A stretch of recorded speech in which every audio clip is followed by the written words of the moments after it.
Welcome you guys, Chris Wrestling Views. Sorry I'm doing my video real late in the day. Been busy all day. But anyways, want to talk about Friday night Smackdown, do my review slash recap on it. So of course, just want to go at random. R-Truth on the show, he had like his own, name inside like the little ball things or whatever and stuff like that. And of course, Nick Aldis later on the show revealed that he have his two matches that, that would be for John Cena's one final time wrestling at Saturday night's main event next month on December the 13th. So of course we got the Yeet Man Jay Uso going 101 against the awesome himself, The Miz, the two-time Grand Slam champion.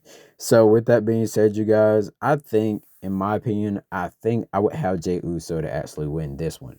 Next, you guys, LA Knight versus who? This is very interesting. Wonder who's LA Knight is about to face. I think it's gonna be somebody good. Could be Obafemi. I mean, you never know. It could be like like a return to the WWE. But we'll see on Friday Night SmackDown next week. This man right here left us on the cliffhanger, thinking it's gonna be, something good. But of course, he just said, "Oh, I'm gonna hang on. I'm gonna hang on to this name here." So yeah, LA Knight could be losing again. Of course, the last time now with John Cena his tournament. There you guys. This is definitely a interesting way to actually have John Cena to retire on Saturday night's main event next month in December. Now, of course, you guys, Cody Rhodes opened up the show and said Drew was in his past, and that's when, of course, Aleister Black and Zelina Vega ended up coming out. And Aleister Black, he just pretty much came out walking full force to the ring, and then so that's when Cody Rhodes getting ready to take off his was getting ready to unbutton his shirt, get ready to fight Aleister Black. But of course, Zelina Vega did slap him. Of course, Brandy Rhodes, she can't come in right now because, she recently just had a child about, I think, a month or two ago. But with that being said, you guys, I feel like Cody needs like an on-screen person to like back him up when anytime like a lady, tries to, mess with him, because it happened like with Jay Cargill in AEW. But of course, Brandy Rhodes was available then. But yeah. Next, you guys, we did have the main event of Cody Rhodes versus Aleister Black. But of course, you guys, the referee would get Claymored by Drew McIntyre, because this is the same referee they put in place in this match that cost Drew McIntyre, his match. I think this has been like the second or third time. Correct me if I'm wrong, you guys. But of course, Aleister Black would go up there and, step out Cody Rhodes. And then, of course, Damian Priest would come in, to even the odds. And it was very interesting, you guys. Damian Priest, he was definitely fired up. He wasn't talking. He just had like that rage and that seriousness in his eye and everything. He is definitely not done with Aleister Black, you guys. And so, yeah, Drew McIntyre ends up getting the Cody Cutter, onto Drew McIntyre. He goes back up the ramp. You hear Nick Aldis' voice. And of course, Nick Aldis protects Cody Rhodes, like for sure, because we remember Cody Rhodes and Nick Aldis have like this very close, friend, like big friendship. But then again, you guys, as I was gonna say, Drew McIntyre was suspended by Nick Aldis. So, where does this lead to?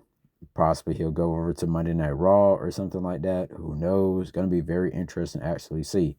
Ilya Dragunov, was doing the open challenge. Of course, Tommaso Ciampa song ended up playing, but we did see where Ilya Dragunov was saying that, he wants to fight Johnny Gargano and not Tommaso Ciampa. This has been like the second week that this has happened. Who's going to interrupt Tommaso Ciampa next, you guys, on Friday Night SmackDown next week? Because I feel like eventually these two will have a match, but I think it's more so they're going to try to like wing it all to like Survivor Series or something like that. But of course, Johnny Gargano and Ilya Dragunov, their match was okay, but it hasn't been better than, Ilya versus Sammy, Ilya versus, Carmelo Hayes, and who else he fought like last week. It wasn't that interesting, but Ilya, of course, would win with, his finisher move, the H-Bach, I think that's what he calls it. Correct me if I'm wrong, you guys, but of course he retains. So we're gonna see who's gonna step in Tommaso Ciampa's face, and yeah. But it looks like it's going to be Tama Tonga, you guys, that's going to answer the challenge next week. And with Tama Tonga answering the open challenge next week, Ilya Dragunov and then we're looking, very upset. So you can see that. Of course, Jade Cargill would emerge at one point in the show, and she came out, of course, and we seen the championship on her. You heard some crowd, some not some crowds. You heard some cheers in the crowd in Greenville, South Carolina. And of course, that title looks great on her, you guys, hands down. So, you guys, with that being said, Jade Cargill came out. And once she got into the ring, you guys, she said what she had to say. And she was like, she dare anybody in that locker room to challenge her because she's just that, you know, B word. But anyways, I don't know if I can say here on YouTube or not. But of course, after then, she slammed the microphone down, mic drop, bam. And of course, her song did play. Charlotte Flair, was getting ready for her match. So her song ended up hitting you guys as, Jake Cargill held the title.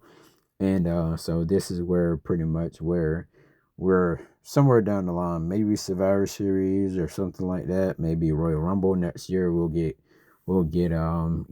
Jade Cargill versus Charlotte Flair, the 14-time world champion, women's world champion, excuse me, to be exact. And of course, they Charlotte ended up having her match, you guys, 1-on-1 against Nia Jax. Of course, we did get where Alexa Bliss, had whole Charlotte back because I guess Jay was actually like taunting her or something like that. But the match was okay. It was cool and everything like that. But of course, backstage, Jay was getting ready to go in lock. Well, it was like the Secret Harvest. Them they were up there talking, and Jay said something, and of course, Jay was getting ready to go into the locker room, and they were trying to go in the locker room behind Jay, and Jay was like, hey, get on, move. And that's when we're going to get a match between Jay Cargill and B-Fab next week. So yeah, B-Fab, I feel sorry for you. You're going to get a hole stumped in your chest. But of course, Nia Jax would actually win her match and beat Charlotte Flair, you guys, because we did get the debut of NXT star Lash Legend, the girlfriend of Trick Williams, you guys, from NXT. I wonder why Trick Williams ain't on NXT yet. Now, I wonder if he's going to be like the actual person to go one-on-one against LA Knight next week on SmackDown. That could be a possibility, but we'll have to see because Trick Williams has a match on NXT in a Falls Count Anywhere match against Ricky Saints, aka y'all know him as Ricky Starks from AEW.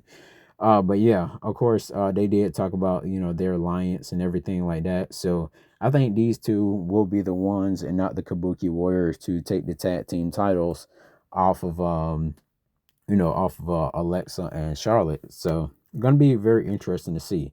Of course, Oscar, you guys would, hand over a bag of ice, pretend like she was a doctor. Of course, Alexa was like the first one seen. Then Charlotte looked at her and was like, "Oh shoot, it's Oscar." And then of course, Oscar did spray that blue mist into the eyes of Charlotte, you guys, and Alexa. She got a little bit of it as well. Great selling, by those two. And Kabuki Warrior is just wow. Now this was a pretty shocking thing to me, and I just want to talk about this where Chelsea Green, regained her women's United States Championship because I felt like WWE wasn't really feeling it with Julia. It wasn't like very interesting or anything like that. I don't know what they're gonna do with Kiana James. I just feel like she should have some kind of backstage role or something. Don't bring her out on TV because I mean that's wasting time, especially like when she gets a microphone, you guys.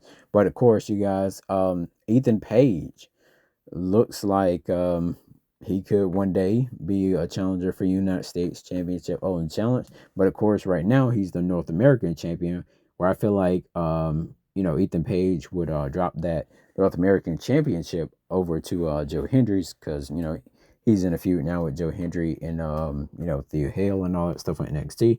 But of course, you got, like I said, Julia. I feel like WWE, definitely didn't see, it going nowhere with Julia or anything like that. Tala Tonga did go one-on-one, you guys, as well. with Ray Phoenix. And of course, we already knew Tala Tonga was going to win. Take Ray Phoenix off SmackDown, bring him on Monday Night Raw, because I would like to actually see the Lucha Brothers back once again. But Penta doing pretty good by himself right now, but it just seemed like Ray Phoenix is definitely losing on SmackDown, and I feel like he should be brought to, to Raw at least like sometime, early next year.